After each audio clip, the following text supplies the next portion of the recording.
Thanks for listening to the Mornings with Carmen LaBerge podcast, made available thanks to support from listeners just like you. Inspiring you to bring God back into the conversation of the day. This is Mornings with Carmen LaBerge on Faith Radio. If we're gonna fly, we fly like eagles, arms out wide. If we're gonna fear, we fear no evil. We will rise. By your power, we will go. By your spirit, we are bold. If we're gonna stand, we stand as giants. If we're gonna walk, we walk as lions. Well, again, this is Mornings with Carmen, just without Carmen again today. I'm Paul, and, well, here it is, National Toast Day. It's weird because here it is the 29th of February, which only happens every 4 years, so we only get National Toast Day every 4 years. Anyway, 877-933-2484, what do you like on your toast? Vance from Duluth saying, well, he has various breads he likes to use. He likes the Grain-Tastics or Killer Dave's or Ezekiel 4-9 bread, and after toasting it, extra crunchy peanut butter, and then plain yogurt, Greek whole milk yogurt, got to get the whole milk, and then unsweetened applesauce. That actually sounds really good, Vance. And then Jill, she was saying, toast? Yeah, medium toasted with almond butter and either cherry choke jelly, or rather choke cherry jelly or honey. And the bread she prefers, cranberry walnut. I came across a recipe for cranberry wild rice bread, which is really good. And then we put almonds in it as well instead of, they called for pine nuts. We put almonds in. We prefer that. Really good. And I saved the crust, dry them out, and then use them in stuffing later on. Ooh, so good. So good.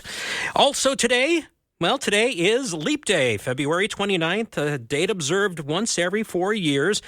Because, we like to say it takes 365 days for the Earth to revolve around the sun.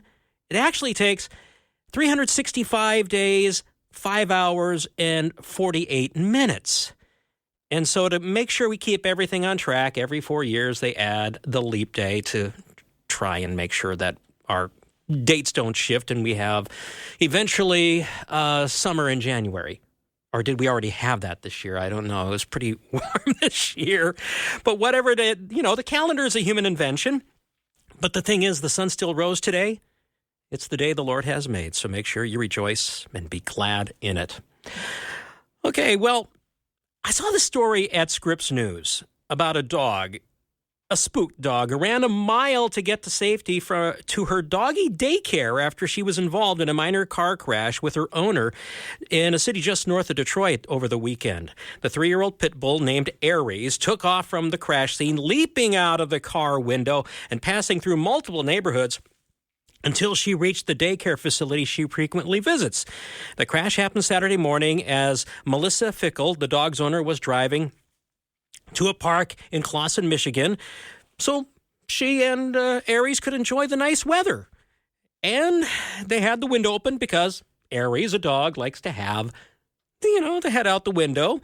Yeah, but as soon as there was a smack and as soon as I felt and heard it, almost instantaneously, Aries leaped out the window. Another car ran into Fickle's car. Thankfully, only minor damage to both vehicles. However, whatever happened was enough to spook Aries, so she took off. And Melissa, fearing the worst about Aries, would run into traffic and possibly get hurt or go missing down the streets. But she had to stay at the crash scene to deal with the police and the exchanging insurance and all that stuff. Melissa said, I can't really think about it because so many things could have happened, but Aries was smarter than that. The pup ran a mile down the road to Houndstown, Metro Detroit, which is a doggy daycare center that she frequents. She was really scared off, I guess, but the owner, Travis of the Houndstown, Metro Detroit, said as soon as I was walking up front there, I saw the dog. Yep, that's Aries. They know it. So they brought Aries in, took care of her, and gave a call to Melissa, and yeah, they were safely reunited, which is good news. And it makes sense. Aries was scared, so when you're scared, what do? You go to the place you know you'll be safe and cared for. So are you someone that is that? When somebody's scared or needing help, are you one they can call, someone they can run to when they're afraid or in trouble, or just need help? Are you known as a person that people can go to for a helpful hand and a caring heart? I want to talk about that here on Mornings with Carmen in a way. I mean, think about kids who, for whatever reason, end up in the foster care system. They're scared. And oftentimes, where do they run to?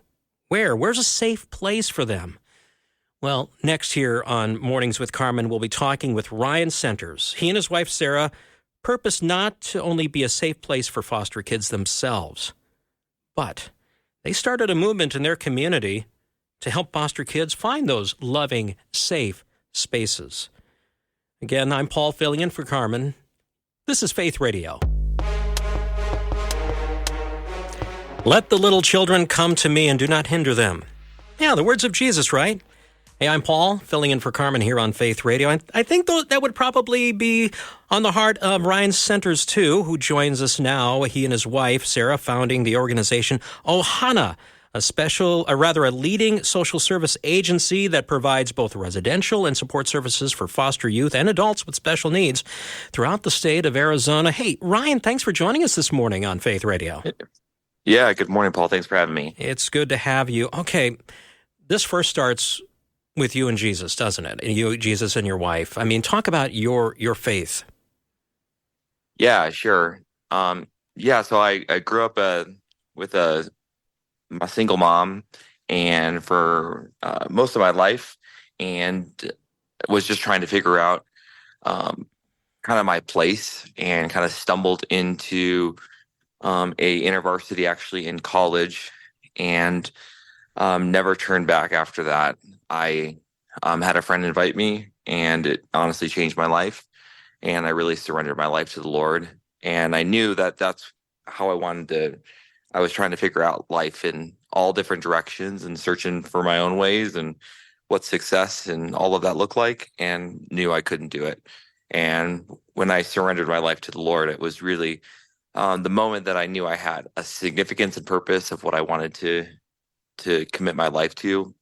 And I never looked back. And I remember. Go ahead. And I remember when I was in college, I was living up in a small town and got involved with a shelter for kids who were really at risk and homeless and just got out of jail or juvenile detention. And just these hard, difficult kids, just fell in love with them, that they need to be seen and heard. And I was like, all right, this is how I want to commit my life. Okay, and then your wife Sarah enters into this too. Now talk about her background, because I mean, you can have all these wonderful, great ideas about these things, but Sure. Explain how she comes in this. Where did her heart get formed in this area? Yeah. So my Sarah and I met about 17 years ago. We've been married about 17 years. We met about 19 years ago in college, and she was raised in a Christian family and was always kind of on that straight and narrow, and really had a good relationship with the Lord, and was really kind of a help catalyst to help guide me to getting me involved in small groups in church and a deeper relationship with the Lord. And when we got married, we met actually working with kids in local schools. And we both knew we wanted to work with kids, and both actually wanted to be foster parents, which sounded kind of strange. And after we were married, after we had our first daughter, our biological daughter, when she was 1 year old, we actually started to become foster parents. And we've actually fostered over about 15 kids. We have actually 11 kids. We have 11 kids in our home that we have now. And just recently we adopted a sibling group of 5 kids that we're living in one of our group homes that we have and started. So our life has turned upside down. We have a 2-year-old now, and 2-year-old to 14-year-old. We got 9 kids in our home, and it's a whirlwind, but we love it. It sounds like it. Well, let's talk about that. I mean, the whirlwind you've been in. I mean, that taking the step to become a foster parent, a lot of people are kind of, oh, it's such a great idea. Me do it? Yeah. What was it like when you first started doing this?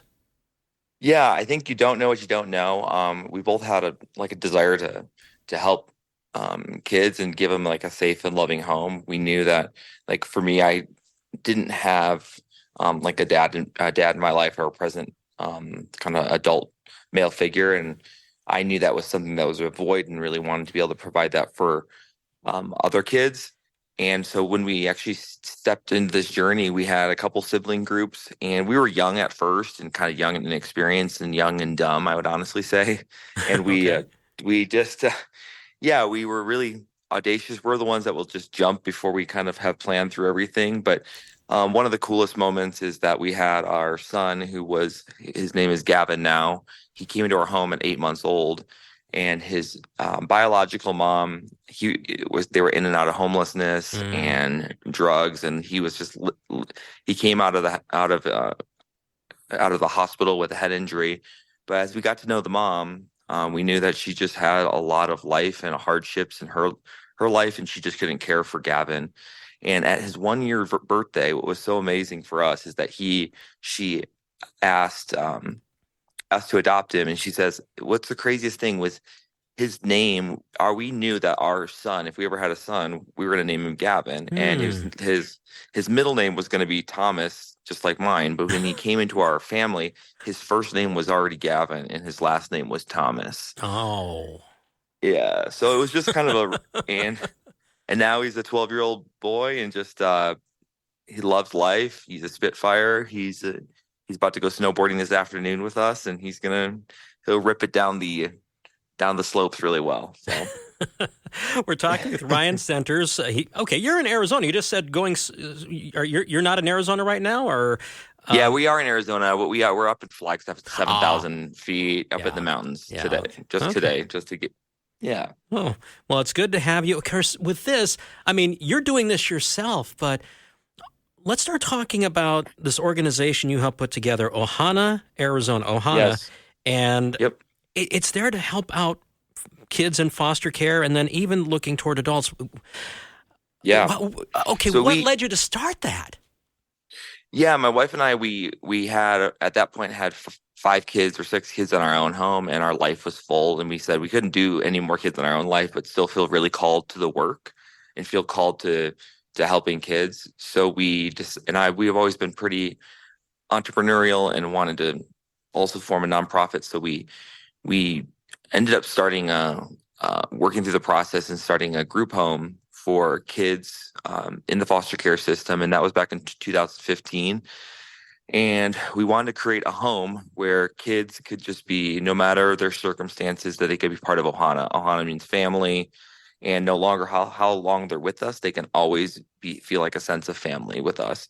So we took them on vacation. We would take them on vacations. They would see the snow for the first time or go to the ocean. And I remember going to the boys' football games back in 2016, and a kid who's never played sports before has 12 people cheering him on in the stands, and that these kids just to be able to be kids.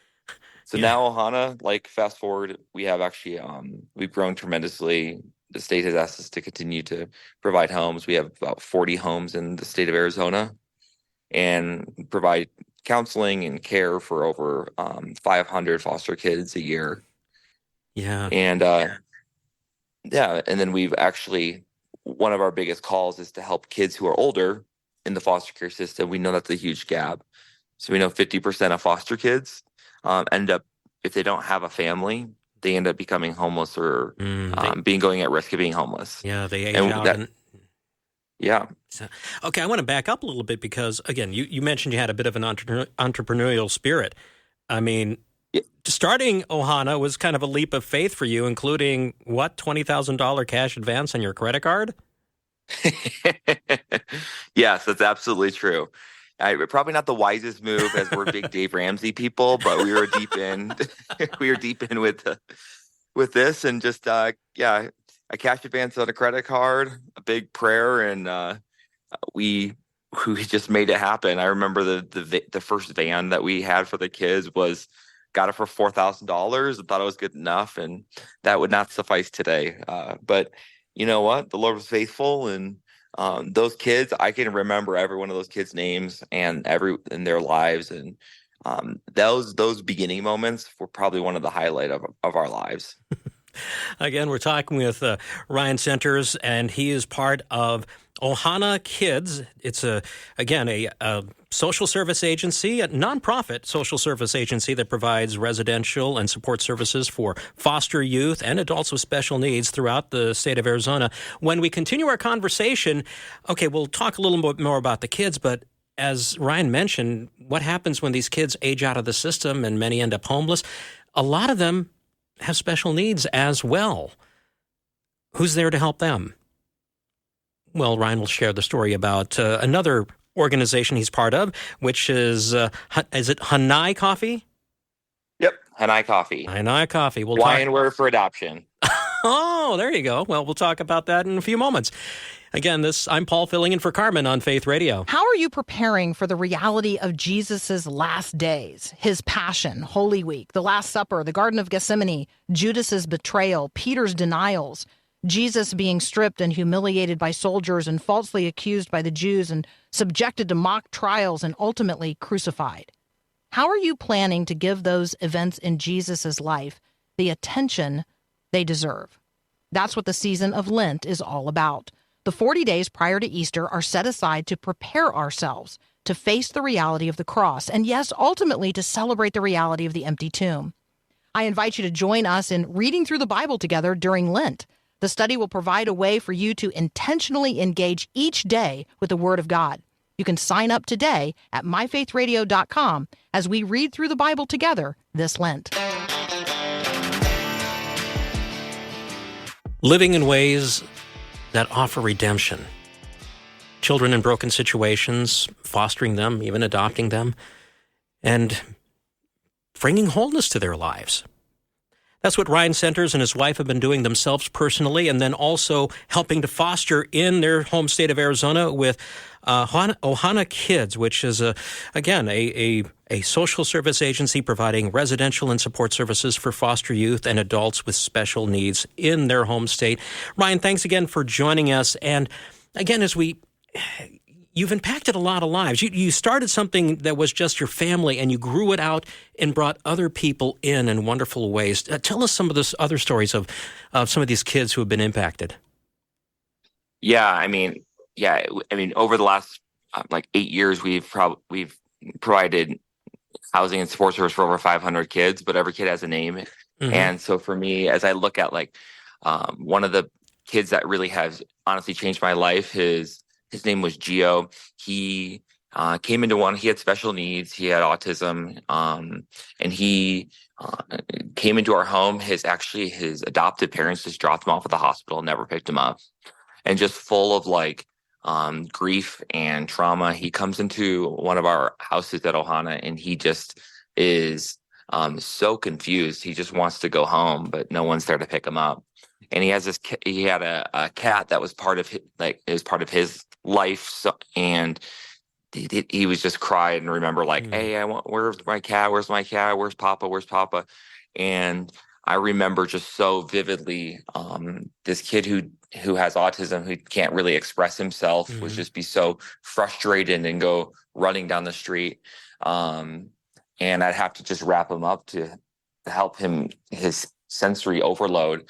But then as time has went on over the last years, I've watched this young man turn into this brave young boy, brave young man. And he now is he DJs for us we do a prom for foster kids, and he's our DJ, and he just loves it. And but don't tell him to pick up. You can't request the songs. He's already predefined the songs, so don't ask him to change the song. Well, he's a radio professional. He has his playlist. He knows what he's doing. So, okay, I get it. Yes, exactly.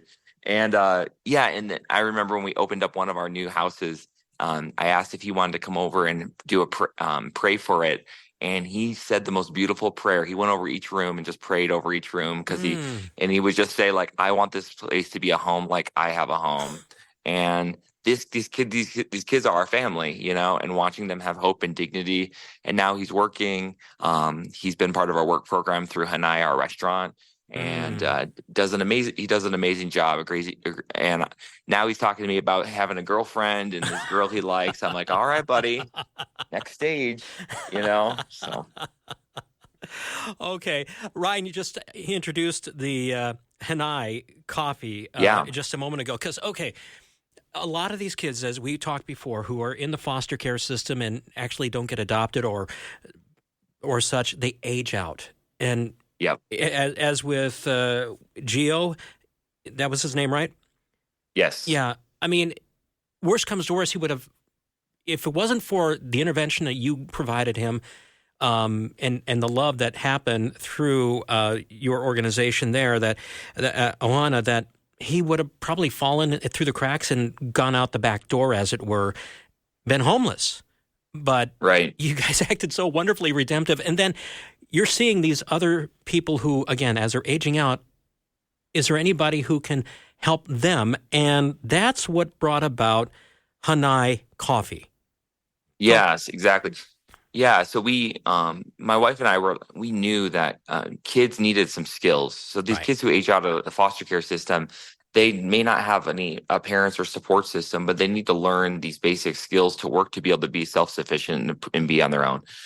So, but kids maybe in the work context aren't trauma informed, don't understand the barriers that these kids have. So we want to create a business that we can employ these kids and train them up. And my goal someday is that they become the managers. They open up their own Hanai that we help them.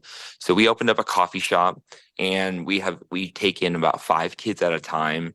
We do a work readiness program and get them prepared for work, interview them, and then they can end up become full-time baristas. We have a guy who works on our full-time as our maintenance guy, as an 18-year-old kid, and does an amazing job. And some of the best coffee in town is brewed by kids in the foster care system. And the best part is the community knows that this is the mission, but they just know that it's a good cup of coffee, and they know it's because it's brewed with a purpose, honestly. Mm-hmm. Okay, Ryan Centers, by the way, joining us again. Hanai Coffee, which is down in Levine, Arizona. Kind of again, you're entrepreneurial, Ryan, so much, and you're trying to use, well, how do I put this? I mean, you're using this private sector business for a kingdom good. You put together Ohana to help kids in the foster care system. I mean, okay, most of us just kind of have a day-to-day job. You built this around the idea of redemptiveness and a redemption. Talk to us about that, living out your faith in this demonstrable way, a redemptive way that really is impacting lives. Yeah, I mean, when you think about the redemption, and when I think about my mission and call in my life and the purpose I have is like to redeem. The phrase I always have has been ingrained in my brain is that I redeem kids' stories. So every story deserves to be redeemed, and a kid's story is not defined by their past, but they have the ability to change it through Jesus. And the most beautiful thing is like when you're just authentic and just love a kid and show up, and you just provide those daily moments with the kids. It's not something that is, it's not always the most sexy or the most beautiful. Like it's not everything out in public that everyone. It's like the everyday showing up, being there for a kid or the staff that work there, employing and supporting.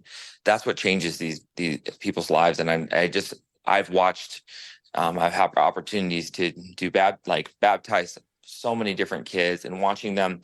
We had 200 kids come to winter camp and hear about Jesus and give their lives. And like, that's at the end of the day, that's like what we're here for. And these kids need hope, and it's my job just to kind of help steward the life that I have to help other people have that sense of hope as well. All I can say is, Ryan, may your tribe increase. If people wanted to get a hold of you to learn more about how you're doing things, maybe they want to try and, implement something similar in their community, in their state. Probably the Ohana website, which is? Yeah. Yeah, so probably two best ways is I have a podcast that talks about foster Oh, care and social entrepreneurship and living out your faith. It's called Unleash Your Purpose. oh, So Unleash Your Purpose, it's so you can find me at my, or just Google my name, ryancenters.com, and then you can get a hold of me there. And then if you want to get involved with Ohana specifically, you can look up Ohana, OHANAAZ, ohanaArizona.org. And then, do you ship coffee by chance? You know what? For our listeners today, absolutely will. Anyway, Ryan, thanks for joining us. And by the way, Centers is spelled Senters. So sent Yes, as sir. you. Thank you. And you were. It kind of works out because God sent you into this, and Oh, you're that's living it out. beautiful. There you go. There you go. Hey, thanks That's for that. free. I didn't put that together. I'll take it this morning. That's free, no problem. So anyway, Ryan, again, thanks for joining us here on Mornings with Carmen. All right. Have a good day. God bless. Blessings. Helping you apply the mind of Christ to the matters of the day. That's where we're about, so you can live out your faith in wonderful ways. Actually, some interesting news about, I mentioned this a few days ago. Delta Airlines, they're putting up a flight to follow on April 8th, the track of the solar eclipse that's happening. So you'd stay in the dark zone at 30,000 feet. Kind of cool, right? Well, the plane filled up. And so they got a bigger plane. They're going to have a second flight. So if you want to take a flight at 30,000 feet and enjoy a solar eclipse on an elongated basis, there you go. Also kind of interesting in the news. It's amazing when you see some things like in sci-fi movies that become reality. Like, say, Tony Stark having a computer tablet with a transparent screen. Well, at the Mobile World Congress in Barcelona, Spain, computer maker Lenovo unveiled an industry-first laptop with a transparent screen. The ThinkBook transparent display laptop concept, also referred to as Project Crystal, it's the industry's first laptop with a 17.3-inch micro-LED transparent screen. A see-through display. Sounds cool, right? Did you know that's your calling? At work today, when people see you, do they see through you? How you work, how you interact, can they see through you to God's love and God's ways? I know maybe your job is just serving customers, cleaning floors, making widgets, but you're part of something bigger. Do you see it? Ross Chapman from the Denver Institute will join us next here on Mornings with Carmen to talk about faith work in the daily grind with God and with others. That's next here on Mornings with Carmen on Faith Radio.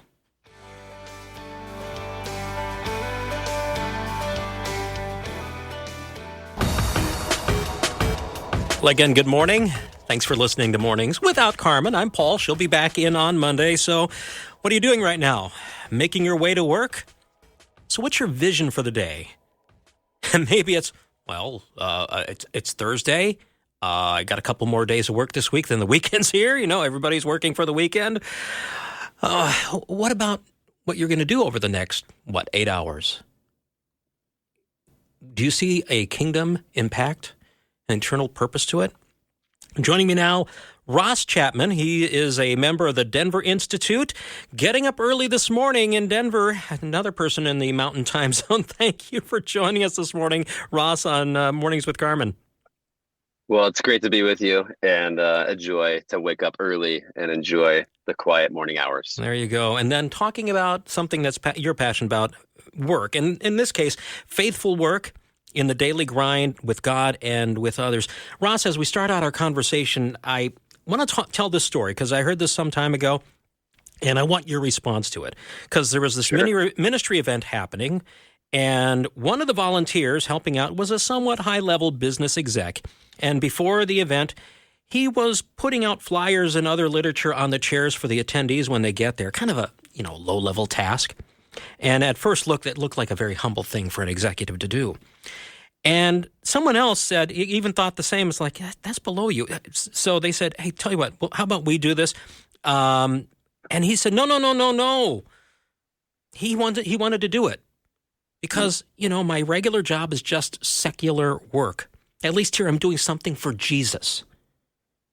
When you hear that, what triggers in your mind? Oh, so many things, Paul.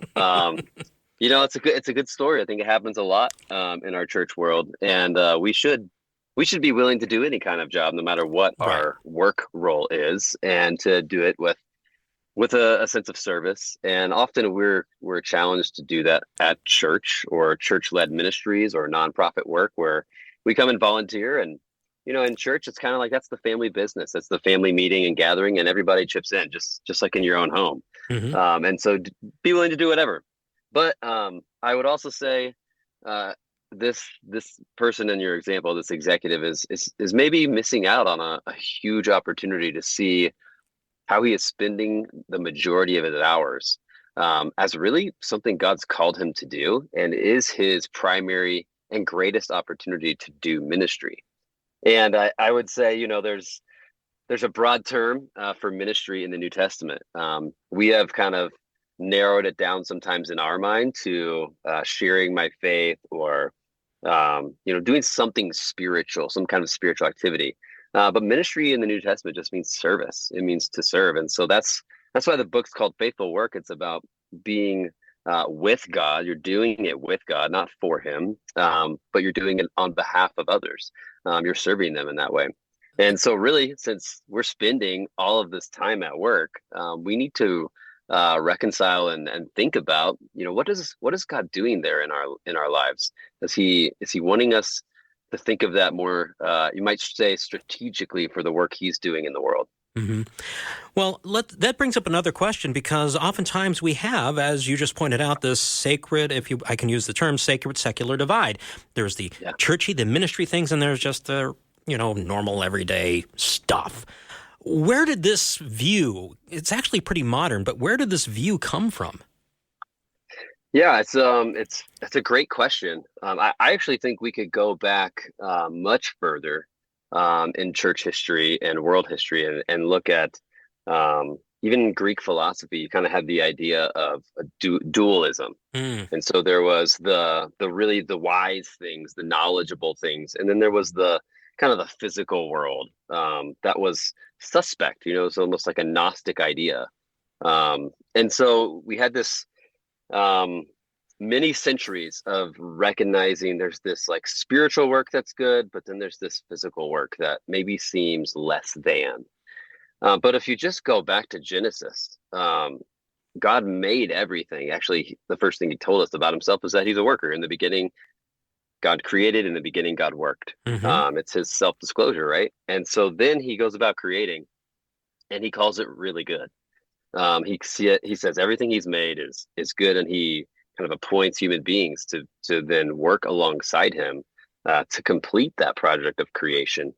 And you see God kind of creating, then you see Jesus coming down from heaven, and then at the end of the story, you see heaven coming down to earth. There is this sense in some Christian circles that this world's just going to burn, and we should just ignore it, and we only need to do the spiritual stuff. In fact, Right. let's focus all of our energy on conversion, because that's the most important thing. And of course, people accepting Jesus as their Lord and Savior is essential to the message. But God's doing this huge work where he's reconciling all things to himself, and he's going to collide heaven and earth. Ephesians 1:10 says this is kind of the goal he's going after. And if you have that mentality, you can't really have a sacred secular divide, Right. because God says all of it is good, all of it is his, he's redeeming all of it, all of creation. And so there's passages throughout Scripture that talk about creation groaning, and what is God going to do in creation when he finally comes to restore everything and make it as he intended. Right. And he wants to involve us in that. And one of the primary ways we get to do that is the way that we work, the job that we get to do. And even if it doesn't feel like this is my dream job, this is what I was made for, it's still the place where God has you right now, because he has that much intention. And so looking for those opportunities to say, how can I join with God with what he's doing right here in my workplace, with the kind of products we make, the policies that we have, the way that we treat coworkers, the way that I think about how work is shaping me. There's so many ways you can go in this conversation about work. Without question, without question. Again, we're talking with Ross Chapman from the Denver Institute and about his latest book, Faithful Work. And okay, there was a time, I mean, I won't say it was perfect back before, say, 1800, but in the Middle Ages, there was a sense that, okay, we're part of something enchanted. But we lost that enchantment to a large degree since about 1800. But invite us into that enchanted idea. Yeah, so that would have been the idea that there's this kind of spiritual connection to the physical world that we, as human beings, just kind of naturally recognize. And that was more of a regular way of thinking. There wasn't really a big distinction between sacred and secular.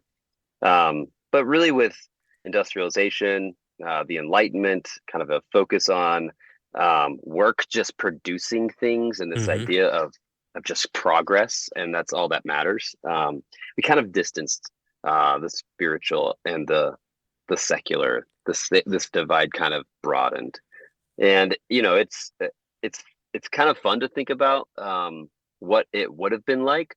But really, we live in a society that celebrates this duality. It celebrates the idea that your faith should be private. Don't bring it to work. Don't bring it out into the public square. That's fine for your life, your individual life, but that's not really God's perspective. His Jesus's ministry was very public. And in fact, the majority of his parables and his the settings for where he taught, most of them were about the workplace or in the workplace. So he was a person that was very public and thought the things that he was teaching should play out in everyday life. So that's, work is where everyday life happens in a significant way. It is.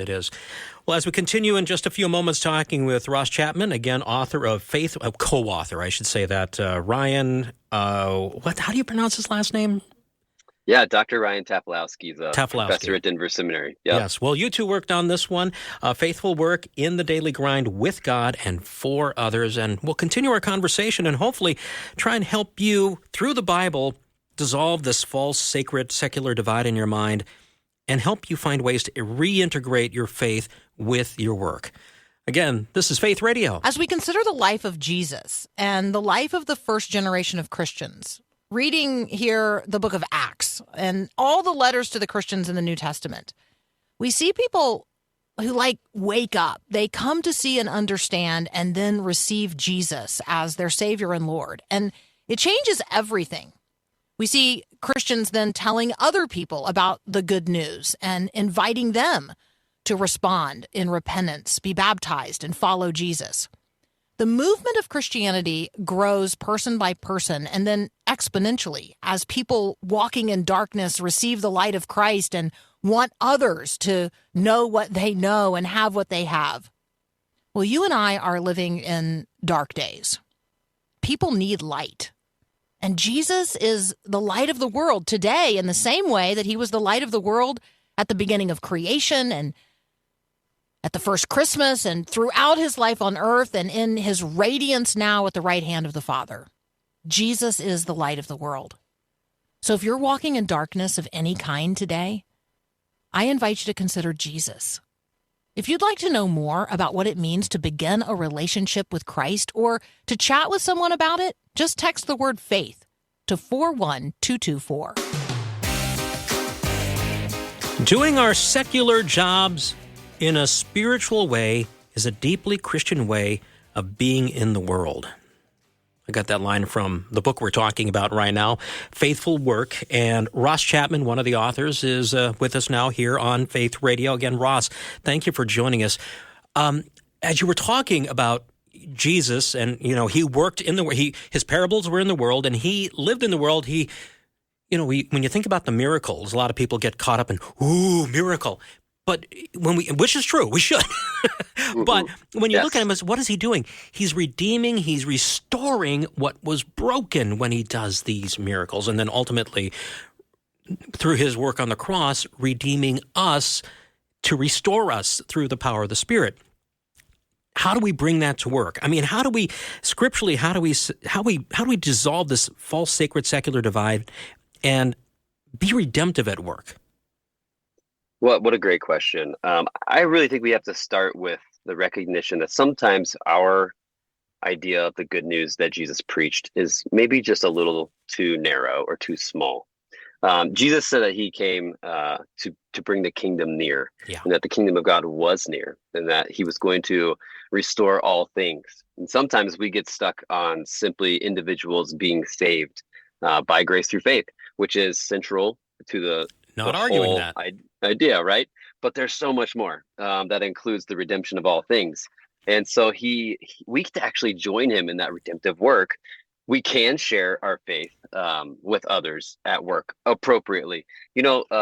Peter says we should always be prepared to give an answer for the hope that we have. It assumes a question.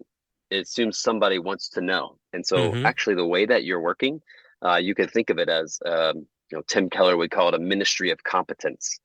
So if you're doing your work really well and with excellence, and you're doing it for the Lord, with the Lord, and to his honor and glory, people should take notice. Like, why are you such a good worker around here? You seem to care about it more. It kind of gives you a chance to do that. So you get a chance to really think about 5 ways that we could think about this redemption at work. How do we participate with God in that? Okay. Well, The first one is kind of that idea of just being able to thoughtfully, appropriate sharing good news at work as you get the chance. The second one would be to think about how God is redeeming your own life through your work. The workplace is where we spend 90,000 hours of our lives. Yeah. It is a primary discipleship or formation shaping arena in our lives. And so we need to see, how is the workplace shaping us towards anxiety, idols of our heart, or how can we be intentional in making sure it's not doing those things? How is God using it to redeem us? A third one would be redemption with one another. Like, there's relationships that we have. We can make peace in the workplace. We can love people who compete with us. We might, treat our coworkers totally differently out of a love for them. That's not normal in the workplace today. And then I think a fourth one is real interesting, which is sort of how sometimes our work can really have an opportunity to make wrong systems and structures, or broken ones, a little bit better. So you can think of compensation practices, policies that affect maybe a city's affordable housing crisis, harmful payday lending practices, maybe implicit bias in hiring. Maybe there's, certain employees that get benefits that others don't, that just isn't fair. So there's these structures and systems that we live in, and I would say most of them generally are well-intentioned, but all of them have consequences maybe that people don't expect. And so Christians, kind of in all of these different workplaces around the city, around our country, they got a chance to really address those in a unique way. And then the last one is sort of redemption of the created world. How is your work connected to the earth and God's creation? And are you thoughtfully thinking of, how is our company using the natural resources? How is it kind of connected to what God has made? And are we helping our company be a good steward of it, or is our company more abusive toward it? It might be a good question to ask. So there's a lot to unpack there. Those are really ideas that need to be worked out in your individual workplace, and asking some of those questions. But we're trying to move the conversation beyond, my work is only valuable if I get to share my faith, if I can lead a Bible study at work. The actual work you do can be one of your most exciting opportunities to participate in God's redemptive work. Again, we're talking with Ross Chapman from the Denver Institute, and about the latest book, Faithful Work. And okay, we got a few minutes here, and I'm hoping I want you to comment about the subtitle of the book, In the Daily Grind, Absolutely. With God and for Others. Because oftentimes we have this attitude, I'm going in to do missions. I'm doing this. I'm trying to do, being a good employee or a good boss or whatever for God with these people. You're flipping this. Yeah. And that's not insignificant. I want you to address this. Yeah, I think the first one is with God, is a recognition that we are in union with Christ. If we have accepted Christ as our Lord and Savior, we have faith in him, we're in union with him. Mhm. And that's a word that scripture uses maybe even more than being in relationship with God. And so this idea that we're doing it with God reminds us that God is in this with us, and he is the active agent, and we are coming alongside what he wants to do there in a way that we can be faithful, that honors him. He actually doesn't need us to do anything for him. He's God, but he invites us into it. And so this is a way to remember that, by just thinking, I'm not doing this for God, I'm doing this with God. And for others, points it more towards the mission of Christ. He said that he came to give his life for the life of the world. You know, it's a giving out of himself that he did. So the way that he lived his life, the way that he died on the cross, all of that was for the benefit of those he loved. And so our invitation then is to be in the daily grind, the actual hard stuff at work, the spreadsheets, the customers, all the challenges, to remind yourself, I'm with God. God is with me. And I'm doing this for the benefit of others, that they might experience just a little bit more life as God had intended it to be, life to the full. And even when the setbacks happen, because they do, you know, you work They really do. hard. You work really hard on something, and you know, maybe I've done this because I did some part-time work at a big box store, and you get a nice display up, and then somebody bumps it, and it's all over, and it's like, ah. But even something like making sure a display looks nice, showing the order, showing beauty. That's a way of showing the gospel. Hey, real quickly, Ross, before we go, can you tell us a little bit about the Denver Institute? We have like about a minute here, but what is the Denver Institute all about? Yeah, thanks for asking. Denver Institute for Faith and Work, denverinstitute.org, if you want to learn more. Our goal is to prepare people to serve God and others in their daily work so that workplaces and cities are transformed. We believe that every person's work should bring hope and life to their community, to their city, to their workplace. And so we have resources, a podcast. We do events here locally. We have a national initiative called Women Work and Calling. And so there's a bunch of things that we're doing that really try to help people wrestle with these questions that we've been talking about today. Well, Ross, thanks again for joining us. Again, the book is called Faithful Work in the Daily Grind, with God and for others. Thanks for spending time with us this morning here on Mornings with Carmen. Thanks so much. Great to be with you. It's been great. Thanks a lot. Well, again, Mornings with Carmen here to help you apply the mind of Christ to the matters of the day. And one of the things we were kind of talking and hinting around there is, again, we're in union with God. Actually, we are made in God's image. We are his. And, okay, next week, March 8th and 9th, is the Set Apart Women's Conference coming up, the Set Apart Conference for Women. If you need that encouragement to know a bit more about your being in the image of God, either in person at the University of Northwestern St. Paul in the Twin Cities, or online. There's online options as well. If you'd like to learn more, go to this special website, setapartconference.com. Again, setapartconference.com. Enjoy great speakers like Lisa Harper and Crystal Evans-Hurst. Again, setapartconference.com. Well, I'm Paul. It's been great filling in again today on this Leap Day. Thank you for joining us for that. And as you're heading off to work, take that leap of faith and be a loving witness through your deeds, through your posture, your attitude of something greater, about the kingdom. Be there for that. Maybe you want to share these conversations with a friend. Remember, you can find them all at myfaithradio.com, on the Faith Radio app, and of course, there's the podcast who you can find at Spotify and, Apple Podcasts and all that. It's up there. It's up there. And when you listen, make sure you rate Mornings with Carmen too. Thanks again. We'll see you tomorrow here on Faith Radio.